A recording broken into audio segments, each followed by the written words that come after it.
Hello students. In this session we are going to revise chapter number 7, that is getting to know plants.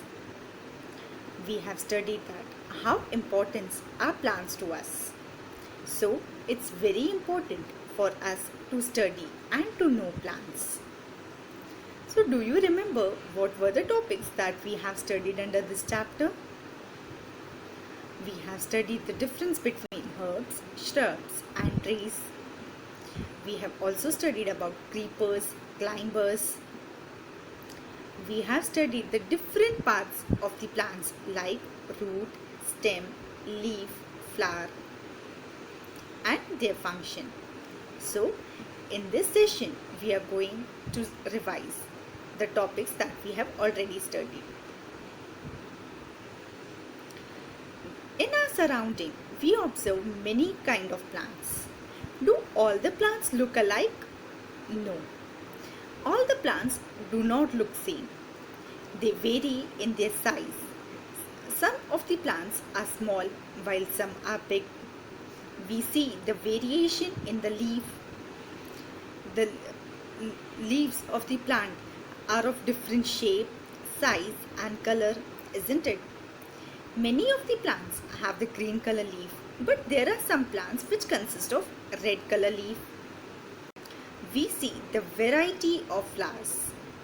Some of the plants have the huge flower while some of the plants have tiny one. We see the different colors of the flowers. As there are so much variation in the plants, we have divided plants into three categories. So what are the three categories of the plants? Herbs, shrubs and trees. What are herbs? Herbs are the plants which have tender and green color stem. They are usually short and they may or may not have branches. So, what are the examples of the herbs? Coriander, mint, rice, wheat, ginger, etc. are some of the plants that comes under herbs category. Then we have studied about shrubs. What are shrubs?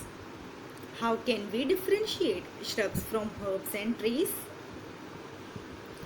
Shrubs are the plants in which the branches develop near the base of the ground and the stem in the shrubs is hard but it is not very thick. So such type of the plants are known as shrubs. What are the examples of the shrubs? Rose plant, tulsi plant, etc. are some of the examples of the shrubs. Then we have studied about trees. So what are trees? The plants which are very tall and have thick as well as hard stem. So such type of the plants are known as trees. In such plants, we see that the branches grow in the upper part of the stem, that is much above the ground. So what are the different examples of trees? Mango tree, neem tree, banyan tree, etc. They grow very tall and have thick and hard stem. So we have differentiated between herbs, shrubs and trees.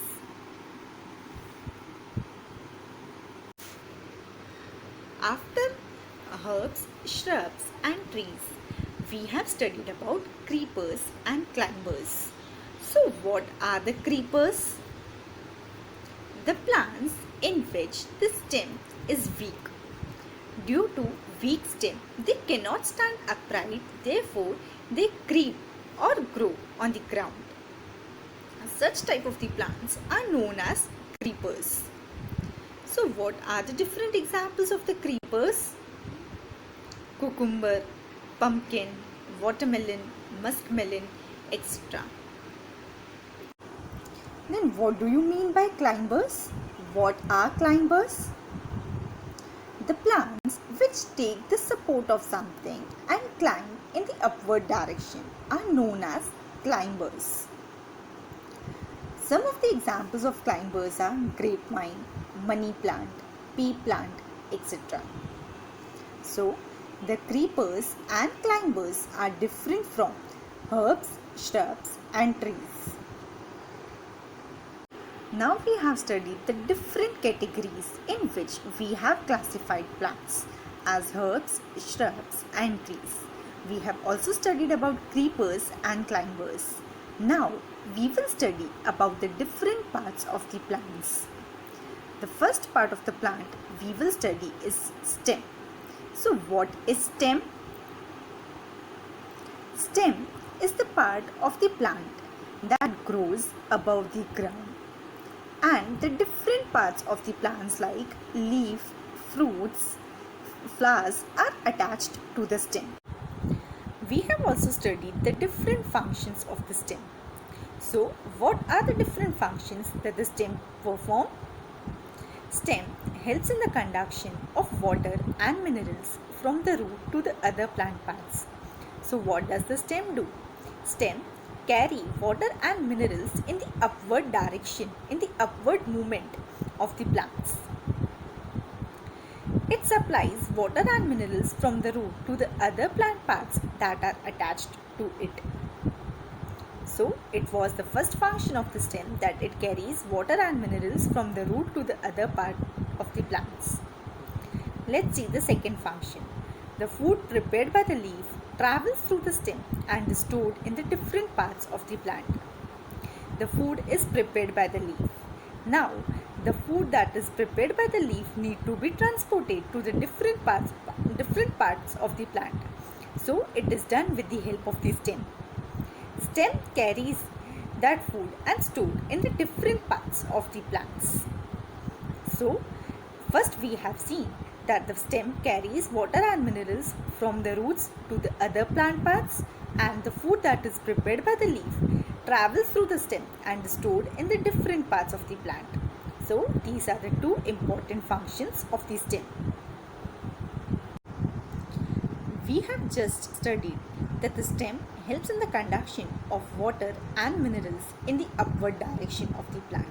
So let's perform an activity. We would require glass, water, red or blue ink and a soft stem. What we have to do? Pour water to fill 1/3 of the glass. You have to fill the glass. How much? 1/3 of the glass need to be filled with the water.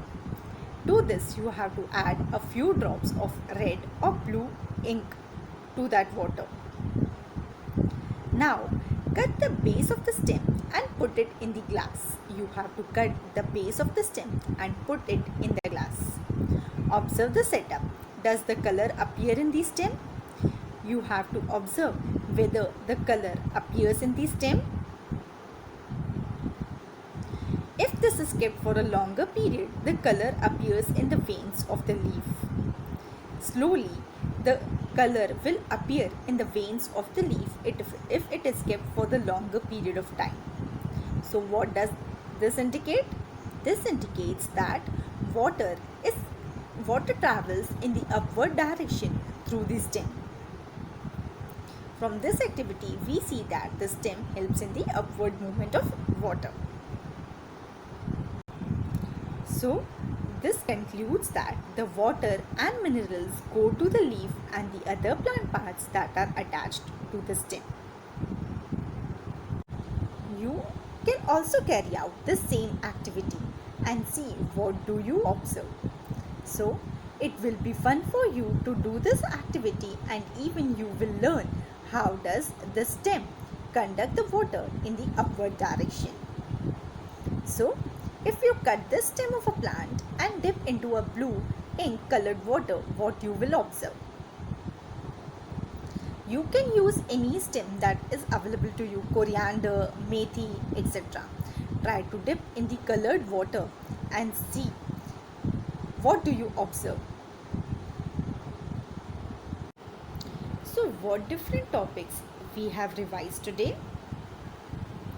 In today's session, we have studied about the different categories of the plant, how we have differentiated plants into herbs, shrubs and trees, the different examples of herbs, shrubs and trees we have studied, We have also studied about creepers and climbers. What are creepers? What are climbers? Then we have studied about stem, the different function of the stem. We have also performed an activity in which we have studied how the stem conducts water in the upward movement. So, I hope the topics that we have revised today are understood to you. We will revise the remaining lesson in our next session.